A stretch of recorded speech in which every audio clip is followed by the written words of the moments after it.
Bisa Anda lihat, ini adalah kinerja laptop saya sebelum memakai USB yang saya fungsikan sebagai RAM. Sedangkan ini adalah kinerja laptop saya setelah memakai USB yang saya fungsikan sebagai RAM. Untuk itu, pada video kali ini saya akan menjelaskan bagaimana cara merubah fungsi USB menjadi RAM di sebuah laptop ataupun PC. Ikuti terus video saya sampai akhir.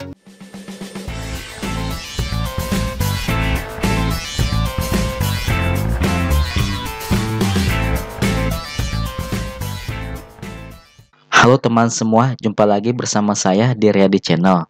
Pada video kali ini saya akan memberikan sedikit tutorial bagaimana merubah USB menjadi sebuah RAM yang dapat menambah kinerja laptop ataupun PC Anda yang lemot.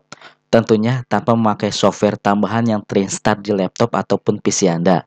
Sebelum Anda menyaksikan tutorial ini, alangkah baiknya bagi Anda yang mempunyai USB yang tidak terpakai untuk mulai mencarinya agar dijadikan sebuah RAM tambahan laptop dan PC Anda.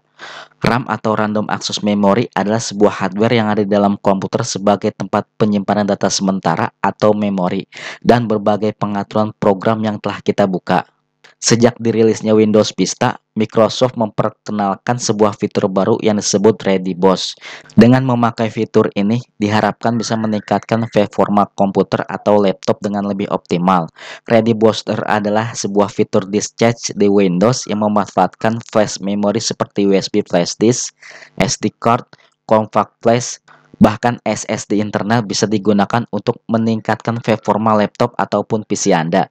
Ready BOOST bekerja selaras dengan Superflash. Superflash akan memonitor program yang berjalan dan secara otomatis menyimpan berbagai file dan libraries aplikasi tersebut ke RAM. Karena kecepatan RAM lebih tinggi daripada hard disk, maka saat dijalankan aplikasi tersebut akan berjalan dengan lebih cepat.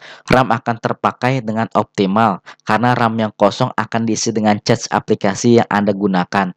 Ready BOOST memiliki cara kerja yang sama persis seperti RAM. Hanya saja tidak menyimpan cache di RAM melainkan di flash memory.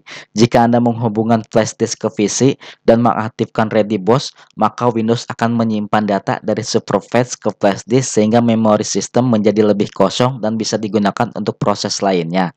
Meskipun secara teori Ready BOOST bisa memuat aplikasi dan komputer berjalan dengan lebih cepat, namun ada batasan-batasan yang menentukannya. Ready BOOST sendiri bisa mempercepat komputer ataupun laptop apabila yang pertama, harddisk komputer berkecepatan rendah.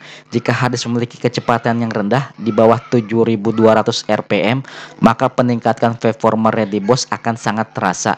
Namun jika harddisk memiliki kecepatan 7200 sampai dengan 100.000 rpm, peningkatan ini tidak begitu terlihat. Apalagi jika harddisk Anda menggunakan SSD yang kecepatannya melebihi kecepatan flash memory, maka menggunakan Ready BOOST malah akan menurunkan performa komputer Anda. Beruntungnya, Windows cukup pintar dengan mematikan fungsi Ready BOOST secara default jika harddisk komputer terdeteksi seperti SSD. Yang kedua, flash disk yang digunakan memiliki kecepatan tinggi. Setiap flash disk atau flash memory memiliki kualitas dan kecepatan yang berbeda-beda. Flash disk dengan harga yang murah biasanya cenderung memiliki kecepatan yang rendah, sehingga flash disk tipe ini tidak cocok untuk digunakan untuk Ready BOOST. Yang ketiga, flash memory terhubung langsung ke port komputer atau laptop yang berkecepatan tinggi. Port flash memory yang digunakan harus port yang berkecepatan tinggi di antara port lain yang tersedia.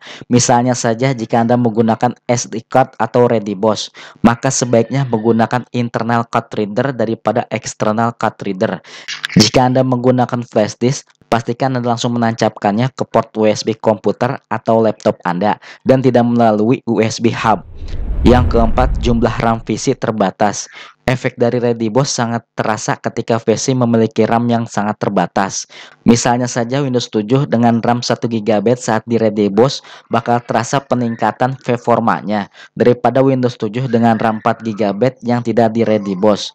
Hal ini karena kecepatan RAM lebih tinggi daripada flash memory, dan jika PC memang memiliki jumlah RAM yang cukup, maka membiarkan cache disimpan di RAM adalah pilihan yang lebih tepat. Jika komputer Anda memiliki kondisi seperti yang saya sebutkan, maka Ready BOOST bakal mampu meningkatkan performa secara signifikan. Tetapi jika komputer Anda menggunakan SSD atau memiliki RAM yang tinggi, maka sebaiknya Anda tidak mengaktifkan fitur tersebut karena bisa jadi malah akan membuat performa komputer Anda kurang optimal.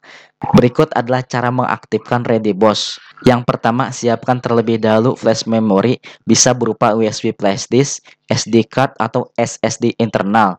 Lalu format dengan file system NTFS. Jika formatnya masih FAT32, maksimal space yang bisa digunakan hanya 4 GB saja. Sedangkan jika format NTFS bisa sampai 32 GB. Setelah itu, klik kanan pada Drive Flash Memory dan pilih Properties. Pada tab ReadyBoss, pilih Use this device jika ingin menjadikan flash memory tersebut sebagai ReadyBoss sementara, atau pilih Dedikasi to device to ReadyBoss untuk menjadikan flash memory tersebut khusus untuk dijadikan ReadyBoss secara permanen. Setelah itu, klik OK.